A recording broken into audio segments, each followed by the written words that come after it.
My sister betrayed me after I took her in. She had an affair with my husband, got pregnant, and demanded I leave so they could start a family. I'm 35 years old, and a few months ago I allowed my sister, Emily, 29, to move in with me because she was in a bad financial situation. Emily lost her job when her firm closed, and 2 weeks later, she became gravely ill with West Nile virus. After discussing it with my parents, I agreed she could move in with me for a few weeks so I could care for her, monitor her recovery, and help her save money on rent. It was evident she wouldn't be able to work again soon. She was at rock bottom, and I was the one who stepped up to help her because our parents live far away, and she does not have many friends who can support her. I believed it was the right thing to do, to assist a family member or friend in need. But how did she repay me? By engaging in an affair with my husband? On top of that, she had the audacity to tell me that I should leave so they could start their happy family because she is now pregnant. This all came to light a few days ago. Emily invited my husband and me to sit down because she had something important to say. I believed she was finally going to move out after recovering well in recent weeks. I imagined she was going to announce that she was ready to return to work and leave our lives. Instead, she revealed that she and my husband had been having an affair for the past several weeks, and she was now pregnant. When I looked at my husband, Mark, I could see he was just as shocked as I was. Emily had clearly not discussed it with him before telling me. That explains a lot. After admitting she was pregnant with my husband's child, she apologized for what had transpired and said she knew how surprised I was. But she added, "What's done is done, and the past can't be changed." She then had the arrogance to ask me to leave the house since she would be uncomfortable around me in her current state. I was furious, but I remained calm. I discreetly assured her that I wasn't leaving because the house was mine. If anyone had to leave, it would be her, and she could take my unfaithful husband with her. They could have their happy family anywhere they wanted since I was going to file for divorce and did not want to see either of them again. I spoke as quietly as I could, trying to keep my wrath under control and handle the matter with dignity. They had already surprised me, so I was not going to let them see me lose control. When I told her this was my property and I was not leaving, she thought I was joking. But then my spouse stepped in and confirmed that I was not joking. He explained that he owned nothing, which surprised Emily. He had apparently lied to her about everything. For reference, my husband and I have been together for 8 years and married for the past 6. A few months after our wedding, I took a gamble and launched my own business. Fortunately, it did quite well, so my husband and I decided he could stay at home and pursue writing full-time, a passion he has always enjoyed. For the past 4 years, he's been working on his big novel while doing housework. We didn't have children, so there wasn't much to do. The house and everything in it belonged to me because I purchased them, and we both agreed that owning everything made sense. I bet he regrets it now. When my husband acknowledged to Emily that he didn't own anything and had lied, she lost it. She began ranting at him, calling him a phony and a liar, and claiming she had been duped. It was satisfying to see her lose her cool with him, but I was unconcerned about their conflict. I just wanted them out of my house. I had to intercede and tell them to stop yelling at each other because I wanted them to leave right away. I didn't give them much time to pack. I simply wanted them out of my sight. To his credit, my spouse understood he couldn't talk his way out of this. He knew how much I treasured my self-esteem and dignity, and he understood I'd never forgive adultery. So he quietly walked into our bedroom and began packing. Emily, on the other hand, dropped to her knees and begged me for forgiveness.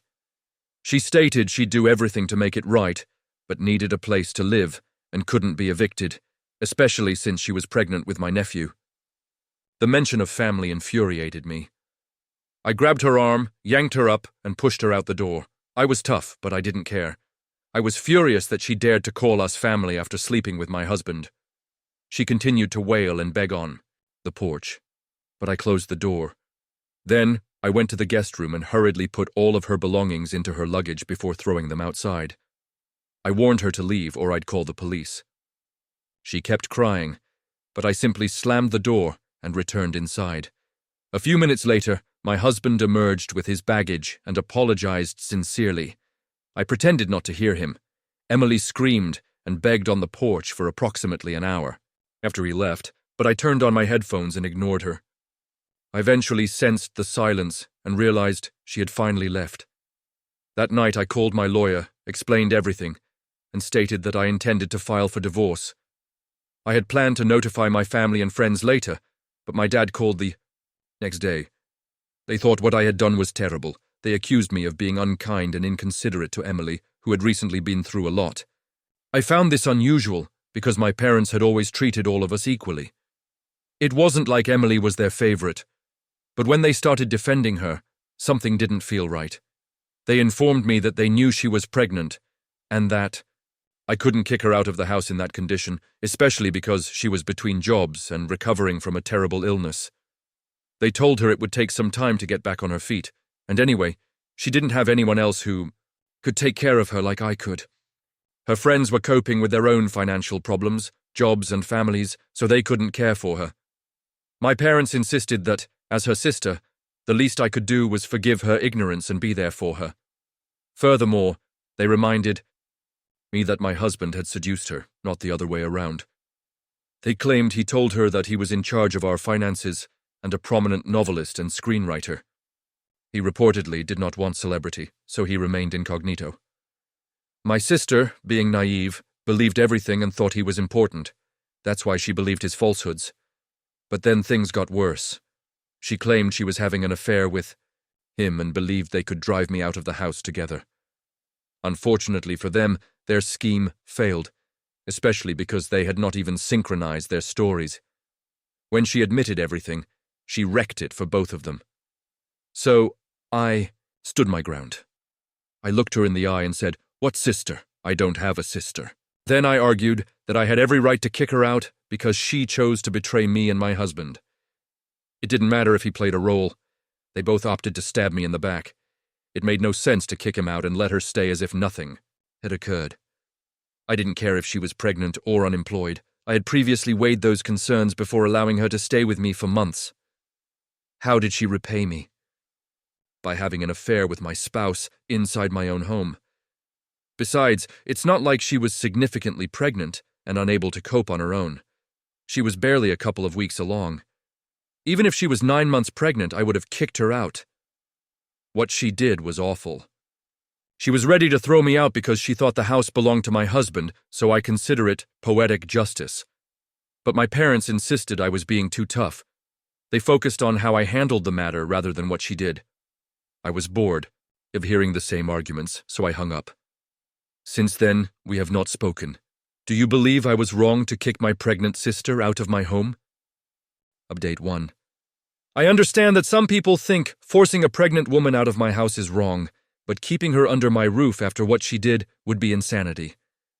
Fortunately, most people agree I was correct and believe she should find another place to stay. Yesterday, I blocked my parents. This scenario has taken a significant emotional toll on me, but I'm unable to stop working. I'm the boss, so I have to maintain a tough demeanor at work. It's business as usual, but when I return home, I completely break down. The emotional pain is overwhelming. A few days ago, my lawyer and I filed for divorce. My husband will be served soon, and I doubt he will oppose it. He knows me well enough to know I will not let him off the hook if he tries, but even though I am sure of my decision, it still aches. Winning the divorce will not magically make things better. I can't believe that after 8 years together, he'd betray me with my own sister. I truly believed we were in love, that we would grow old together. Now I'm questioning everything we've ever had. Perhaps this was not his first affair. Perhaps this is not his first betrayal. The thought of that tears my heart, but all I can do now is accept it and try to move on. He is the only one who has not attempted to contact me since I kicked him out. My parents and Emily have tried, but only to persuade me to let her stay again. For free, my folks are taking her side, which is absurd. In my initial post, I mentioned that my parents always treated Emily and me equally. Now I'm not too sure. I never had big expectations for Emily. We weren't best friends, but our relationship wasn't horrible. That is why I agreed to help her and allow her to stay with me. We had an extra room and I thought, why not? My parents also supported it, and I assume that's what families do. But I didn't expect her to betray me like this. It hurts when someone you've been assisting for months stabs you in the back. Acceptance is even more difficult with my parents. They have always been reasonable and fair, so I anticipated them to be furious with Emily. To be fair, they were. Our chats made it plain that they disapproved of her actions, but they insisted that the damage is done, and now we need to move on. I'm not sure what's gotten into them, but I'm quite disappointed. I feel like I've lost all respect for them, and I'm not sure if it will ever be recovered. I'm emotionally drained. Mentally, I'm just focused on work, because my personal life has completely collapsed. I haven't even informed my friends what's going on, but I know I'll have to eventually. My spouse and I have many shared acquaintances, and I'd rather they heard the truth from me than what he says. At this point, I'm not sure what to expect from anyone. Currently, I'm focusing on two things: ensuring that my work does not suffer and handling the divorce. I'm fairly positive my husband won't object. I've been fair with the terms, but there's always the possibility of the unexpected, so I'm gathering the necessary papers just in case. Aside from that, I'm attempting to keep my thoughts as clear as possible. The last thing I want is to spin out of control. Sharing my feelings here has been quite beneficial. I truly thank everyone who has reached out, commented, and offered support. It means more to me than you realize. Update 2. My spouse, as I had predicted, did not dispute the divorce. He texted me to confirm that the terms were fair. In another message, he stated that he had been thinking about how to apologize to me, but couldn't come up with anything that didn't sound weak or dishonest. So he decided to simply say it. He is sorry. He admitted that he lied to Emily to impress her because he felt inadequate. He felt purposeless because he didn't own anything, was financially dependent on me, and didn't have any children. His novel was not progressing, and he felt as if he had squandered 4 years on something pointless. That frustration led to sadness, but he couldn't accept it to himself, let alone to me. Then Emily arrived. Without considering how wicked it was, he began lying to her to inflate his ego. He claimed to be in charge of our finances and successful in his work. Eventually, they slept together. He expected it to be a one-time error, but it spun out of control. Despite his guilt, he could not stop. It became his way of avoiding all that was wrong in his life. When Emily became pregnant and we had our argument, everything fell apart. He said he truly regretted everything. He admits he wrecked what we had, but he claimed it was the first and last time he cheated. He implored me to believe him, hoping that one day I would forgive him. I cried after reading that message. It was another reminder of what I had lost. I felt I knew this man, that we had a solid connection based on love, but everything fell apart in one day. Losing that trust is painful, and I know everyone who has experienced divorce or betrayal understands how I feel. A part of me wanted to hate him, to concentrate on all the bad things he has done. However, it still hurts. I hated myself for crying at his message, but after I finished, I gained enough strength to block him. I didn't respond. He did not deserve a response, especially now when everything was so raw. After a while, I became even more upset over what he had said. All he needed to do was talk to me. I never made him feel bad for staying at home and working on his novel. I'm not a very creative person. I've never been interested in writing or anything like that, except now, I suppose, because I need to get this off my chest. But I admired his artistic side. I saw nothing wrong with him staying at home. Perhaps his weak masculine ego couldn't withstand it. Perhaps other people made comments that made him bitter. But after 8 years together, he could have at least told me what was going on. We married because we wanted to support each other, and I would have been there for him. Maybe we could have worked things out together, but he decided not to. He relied on Emily instead, which is how we ended up in this predicament. The more I think about it, the more horrible and tragic it appears. He lied about so many things to make himself look bigger and better. It is pathetic. I loved him for who he was, but it wasn't enough for him. This will never make sense to me. At least with Emily, I understand her motivation. She desired my life without making any effort. She felt she could accomplish this by becoming pregnant and moving in with my so-called wealthy spouse. But now, I can just choose to ignore her existence. In a few months, I'll be finished with the divorce, and I won't have to see or worry about him again. Update 3. It's been a few days since my last update, and I've enjoyed some tranquil days. But this morning, my parents arrived at my residence. It was unusual because they had rarely visited my father's hometown since moving there to oversee the family business with my uncle. Usually, Emily and I had to go see them. The fact that they flew to see me indicated something significant, but I knew they were just here to talk about Emily.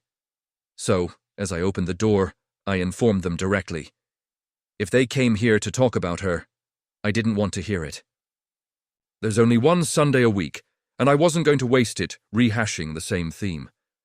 I had said what I needed to say, and there was nothing further to discuss. I made it clear they could only come in if they apologized to me first. They had 2 options: apologize or leave. I set very clear boundaries. My parents, however, insisted that they had come particularly to discuss Emily. They stated that we needed to discuss this since the way I was treating her and them was not appropriate. To them, we were family, and families deal with things differently. Once again, they began with the family angle, and like with Emily, I lost my patience. This is not how families treat one another, at least not in the type of family I'd like to have. I will offer them this. In this family, we approach things differently. My sister sleeps with my husband, and I kick her out of the house. That is obviously different from most families. I laid everything out for them. They tried to stutter and argue, but I didn't let them. I rushed through everything they could have said. By the end, my mother was in tears. But they were on my land, and I could talk to them as I pleased, especially since they decided to trouble me this morning. The entire conversation should have been addressed to Emily, the person who truly did something wrong, not me. After I finished ranting, my mother was sobbing so hard that my father informed me he never wanted to communicate with me again. He called me a terrible daughter for making my own mother cry, the lady who gave me life, but I don't care. They can call me insane if they want. I know I am not, and that is sufficient for me. If anyone is insane, it is them or my sister, and honestly, perhaps all 3 of them. Update 4. It's been a month since I last updated. I haven't contacted anyone in my family, including Emily, and especially not my parents. I just know that they've been sending her money, according to several others. My soon-to-be ex-husband is currently living with his parents. He intends to relocate to another state after his divorce is finalized. Before you ask, I have no idea what he intends to do about his child. Most of our friends now have a clear understanding of what happened. The majority have begun to cut him out of their lives. A few people are trying to remain impartial and avoid becoming involved. As for me, my life is slowly but steadily getting back on track. I'll do whatever it takes to keep my peace now. I'm not exactly joyful yet, but I'm peaceful, which is a significant improvement over last month. Little by little, I know I'll be happy again. After all, bad things seldom last forever. Update 5. This update is very recent, as some new developments have occurred that you may be interested in learning about.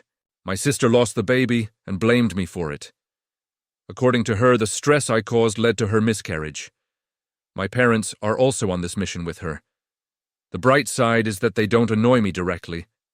This is all coming from neutral folks, who claim they are not taking sides, but nonetheless accuse me of killing a baby out of pride. It's funny, though, because none of these folks have welcomed my sister into their houses. So, by their logic, they're equally culpable as I am. If my sister was concerned about her pregnancy, she should not have slept with someone else's husband, especially her sister's. At the very least, she should have used protection. Nothing in this circumstance is normal. But when people make such illogical allegations, it isn't worth my time or energy. Update 6. My ex-husband contacted me a few hours ago, and you will not believe what he said. No, he did not beg me to return. We didn't end on such bad terms, which is why I reacted. He admitted he was wrong and, to his credit, made the divorce process simple. I don't hold grudges against him, not because he deserves it, but because I don't want to waste my time being angry or thinking about him. No cheater is worth it. What he told me, however, was quite interesting. He confirmed that my sister had never been pregnant. He called to let me know since he had heard everything. Said about me and wanted me to know the truth. He told them the same thing. Apparently, he'd been pressing her for proof of her pregnancy and even volunteered to accompany her to a doctor's appointment multiple times. She constantly avoided it. She eventually announced that she had lost the baby. When he asked for evidence, she didn't have any. He spoke with my parents, who also had no proof. There is no record of her becoming pregnant or losing the baby. She simply chose one day to inform everyone that she had miscarried, and that was it. So now, all of the claims against me for causing her to lose the baby are meaningless.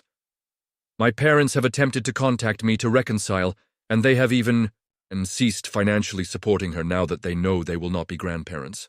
But really, it is too little, too late. I don't care what they do to my sister anymore. When I was betrayed, all I needed was their support, the kind that any moral parent would give a child in my situation. So no, it's a no for them too. In conclusion, my sister lost a sister, a home, and my assistance because she decided to sleep with my husband and fake a pregnancy. My parents lost a daughter because they chose lies over the truth. I think the three of them should go to Vegas and try their luck. Perhaps gambling will be better for them than family. Thank you for listening. If you haven't subscribed yet, please do so and hit the notification bell to stay updated with more shocking real-life stories happening around you.